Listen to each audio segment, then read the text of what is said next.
Assalamualaikum warahmatullahi wabarakatuh. Perkenalkan, nama saya Alpina Fitriani, NPM 195101017. Di sini saya akan menjelaskan tentang resum metode penelitian yang diampu oleh Bapak Dr. Andes Muhammad Iqbal Pasa, MEI, Fakultas Ekonomi dan Bisnis Islam, Universitas Islam Negeri Raden Intan Lampung.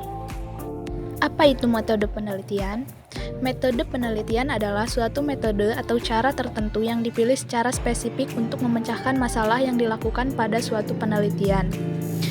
Ada juga metode penelitian adalah langkah yang dimiliki dan dilakukan oleh peneliti dalam rangka untuk mengumpulkan informasi atau data, serta melakukan investigasi pada data yang telah didapatkan tersebut. Metode penelitian memberikan gambaran rancangan penelitian yang meliputi antara lain prosedur dan langkah-langkah yang harus ditempuh, waktu penelitian, sumber data, dan langkah apa data-data tersebut diperoleh dan selanjutnya diolah dan dianalisis. Apa itu researcher? Researcher yaitu re artinya kembali, search artinya mencari atau meneliti, artinya orangnya. Jadi researcher itu berarti orang yang meneliti. Bagaimana cara mencari ide penelitian? Cara mencari ide penelitian yaitu ada dua cara. Yang pertama mengikuti webinar tertentu, yang kedua mencari jurnal. Cara mencari referensi, di sini ada beberapa links yang bisa kalian pakai. Contohnya seperti Google Scholar. Kalau misalnya mau mencari referensi situs buku, itu ada di LibGen. Abstrak adalah komponen penting di sebuah karya tulis ilmiah. Terletak di halaman awal karya tulis ilmiah, isinya adalah rangkuman dari penelitian yang dilakukan. Abstrak memberikan gambaran kepada pembaca mengenai isi karya tulis ilmiah secara ringkas. Abstrak dapat diartikan sebagai ringkasan mengenai isi karya tulis ilmiah. Abstrak harus ditulis secara akurat, mudah dibaca, jelas, dan padat. Jumlah katanya sekitar 250-300 kata. Abstrak memiliki beberapa tujuan, yaitu memudahkan pembaca untuk menangkap inti atau esensi dari karya tulis ilmiah secara cepat. Abstrak dapat menjadi pertimbangan pembaca untuk meneruskan pembaca karya tulis ilmiah atau tidak. Apalagi bila pembaca sedang mencari referensi, maka membaca abstrak adalah acara tercepat untuk menyeleksi karya tulis ilmiah yang sesuai dengan kebutuhannya. Abstrak juga dapat dijadikan sebagai pedoman pembaca dalam membaca karya tulis ilmiah, mengikuti rincian informasi, analisis, dan argumen penulis. Abstrak membantu pembaca dalam mengingat poin penting dalam karya tulis ilmiah. Abstrak juga dibuat paling terakhir. Isi dari abstrak yaitu menggambarkan keseluruhan isi paper, masalah bagian secara umum seperti cara penulisan abstrak, spasi single 1,0, tulisan abstrak di tengah, penulisan abstrak dengan bahasa Inggris dan Indonesia atau bahasa Inggris saja, tulisan bold, di bagian kata kunci dimiringkan. Poin-poin apa saja dalam pendahuluan? Yang pertama itu ada latar belakang. Latar belakang merupakan penjelasan dalam bentuk uraian paragraf yang berisi alasan mengapa sebuah karya tulis dibuat dan guna mendukung penulisan karya ilmiah yang kompeten, maka latar belakang yang baik harus disusun dengan detail dan kalau bisa disertai data atau fakta yang mendukung.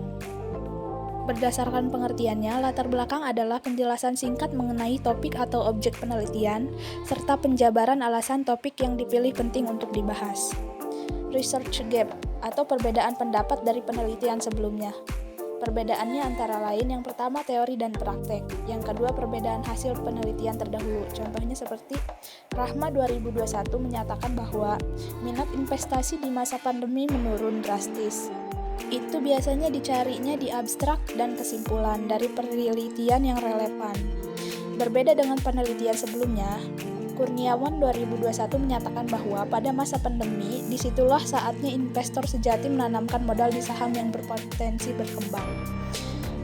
Terus kemudian posisi kalian sebagai peneliti sekarang. Contohnya, berdasarkan hasil penelitian terdahulu, terdapat inkonsistensi penelitian yang perlu diuji kembali, penting adanya rekomendasi dari penelitian terdahulu.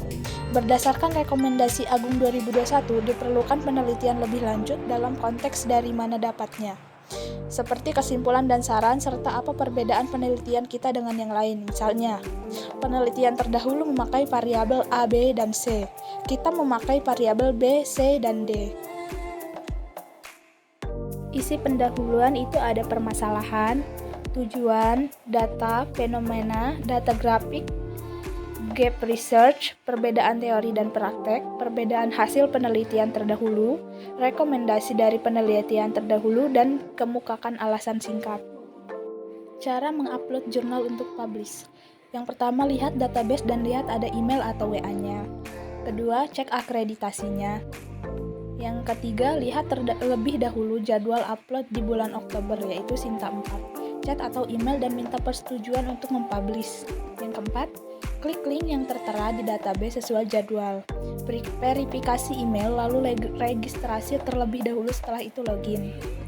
Yang kelima atau yang terakhir, klik New Submit.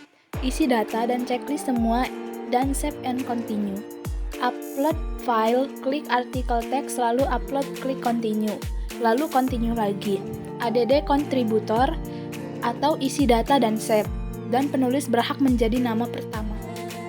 Jika kita akan mengupload untuk mempublish jurnal, catatannya adalah abstrak harus berbahasa Inggris. Daftar referensi yaitu kalau skripsi memakai daftar rujukan. Yang kedua, jika tulisan hanging dan spasi single. Jika grand teori, semakin lama semakin klasik jurnalnya dan berbahasa Inggris. Jika mencari penelitian terdahulu, semakin terbaru semakin bagus. Harus berujuk ke jurnal bahasa Inggris. Jika buku tidak ada di Google Scholar, maka harus dikutip manual dengan cara yang pertama buka mendeley, yang kedua klik dikutip manual, yang ketiga lalu isi sesuai buku yang kita rujuk. Biasanya buku ini dari Indonesia yang tidak ada di Google Scholar. Dan yang terakhir, judul huruf besar di awal saja dan apabila ada nama kota atau pilih santen case. Cara mengupload jurnal yang sudah diperbaiki. Yang pertama, buka email dari pihak jurnal. Kedua, klik linknya. Lalu, lihat apa saja yang harus diperbaiki. Setelah diperbaiki, diupload kembali ke jurnal. Klik kata add message di paling bawah setelah ada kata perbaikan, lalu ganti menjadi artikel teks, lalu memberikan kata-kata yang memuji pihak yang ingin mempublish jurnal kita, dan lalu pencet OK. Lalu, mengapa jurnal saya sampai saat ini belum ada pemberitahuan tetapi ada tulisan waiting assignment? Maka, paper kita sudah sesuai kriteria yang ada di jurnal, tetapi kita harus menunggu untuk direvisi dengan reviewernya. Bisa dalam jangka waktu 1 minggu, 1 bulan, 1 tahun, bahkan bisa sampai bertahun-tahun. Sampai mereka menghubungi kita jika mereka memerlukan jurnal kita. Baiklah, mungkin itu saja yang dapat saya sampaikan. Kurang lebihnya saya mohon maaf. Terima kasih yang sudah menonton dan wassalamualaikum warahmatullahi wabarakatuh.